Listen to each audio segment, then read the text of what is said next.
Salut à tous, c'est Axel de testmobile.fr. On est au CES à Las Vegas sur le stand de Nikon.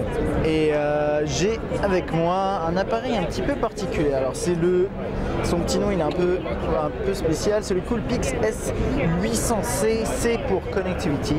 C'est un terminal qui est équipé de Wi-Fi, qui a également un GPS pour la géolocalisation de vos photos, avec ensuite tous les contrôles classiques qu'on peut trouver sur un APN. Alors c'est un terminal 16 mégapixels avec un zoom x10. Il me semble, si je dis pas de bêtises, que le Galaxy Camera c'est x20, mais bon, j'en suis pas certain. Des Wi-Fi intégrés, ça c'est plutôt sympa, avec une belle optique ici et un beau flash ici. Ça semble être un flash au xénon, il me semble. Là sur le côté droit, on a un port HDMI et ici un micro USB pour transférer vos fichiers. Mais ce qui est sympa, c'est que, voilà, vous l'avez deviné je pense, si on en parle, c'est que c'est un appareil qui tourne sur Android. Alors hélas d'une certaine façon, c'est un appareil qui tourne que sur Android 2.3 Gingerbread. En soi, c'est pas un gros problème, puisque là, ce qui importe, c'est pas d'avoir la toute dernière version de l'OS, c'est d'avoir quand même Android dedans et les différentes applications. Donc par exemple, je peux appuyer là, ou bien si je vais, à mon avis, ça marche pas. Bon, ok, on va aller dans Shooting. Ok, voilà, et on a l'interface de l'appareil photo. Donc l'interface de l'appareil photo qui est complètement personnalisée par un icône. Si j'appuie, ça fait une photo directement. On a la possibilité de faire ça. Là, on a les différents modes pour shooter vos photos avec des différents effets, ce genre de trucs, les portraits, etc. Là, on peut régler tout ce qui est exposition. Là, il y a le mode macro. Là, le flash auto, etc., etc. Je peux aller dans le menu, je vais avoir pas mal d'options. C'est à peu près tout, là, je crois. Ici, voilà, Image Mode. Vous pouvez choisir la résolution. Donc voilà, c'est plutôt sympa. Alors je pense qu'on peut filmer quand même avec cet appareil. Je ne sais pas exactement où est-ce que ça se passe. Ça doit être dans les...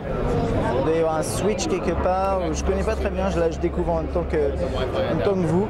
Mais en tout cas, voilà. Vous avez ces options-là. Alors imaginons, je prends une photo. Magnifique photo. Hop, vous allez dans la galerie ensuite. Et vous pouvez... activer ou non le Wi-Fi. Alors vous pouvez normalement connecter à une application dédiée pour pouvoir contrôler à distance avec un terminal Android par exemple, ou pas uniquement. Vous n'êtes pas obligé de faire comme ça, vous pouvez aussi partager vos photos. Et comme c'est un terminal qui tourne sur Android, là vous pouvez partager via les options natives de partage d'Android, mais également après avec n'importe quelle application que vous pourrez trouver dans votre gestionnaire d'applications, application que vous aurez installée via le Google Play. Donc là par exemple, si vous avez envie, vous pouvez très bien par exemple voilà, jouer de la musique, enfin voilà, ça va jusqu'à là. Après c'est toujours la même question avec ces appareils, c'est comme pour le Galaxy Camera. Est-ce qu'on a envie d'écouter de la musique, de surfer sur le web sur un appareil comme ça? Pourquoi pas, en soi, ça dépend. Tout ce qui est lié par contre à tout ce qui est photo, vous pouvez notamment à mon avis envoyer sur YouTube vos vidéos, par exemple si vous faites vos vidéos. Là il y a une option upload, on va voir ce que c'est. Bon voilà, Start Service, je sais pas exactement ce que c'est, mais on peut... Ah oui, ok, je crois que c'est tout ce qui est option pour se connecter en Wi-Fi aux appareils connectés. Donc je vais pas le faire, là il va essayer de se connecter, je vais pas le faire. Donc voilà, et je vais regarder s'il y a autre chose. Une dernière option que j'aimerais bien voir, Play, je sais pas ce que c'est. Ok, ça c'est juste la galerie. C'est pas exactement la galerie, c'est une application qui s'appelle Play. Je pense que si vous allez dans la galerie, après vous avez la galerie classique d'Android, qui est a priori moins intéressante. Et dedans vous retrouverez toutes vos options classiques. Donc voilà, ça c'était pour ce petit Coolpix qui est bien sympathique ma foi. Ce qui sera intéressant, c'est de voir à terme les différences de qualité entre celui-ci, le Galaxy Camera, le Polaroid. Voilà, on commence à avoir de plus en plus de terminaux de caméras, d'appareils photo sous Android.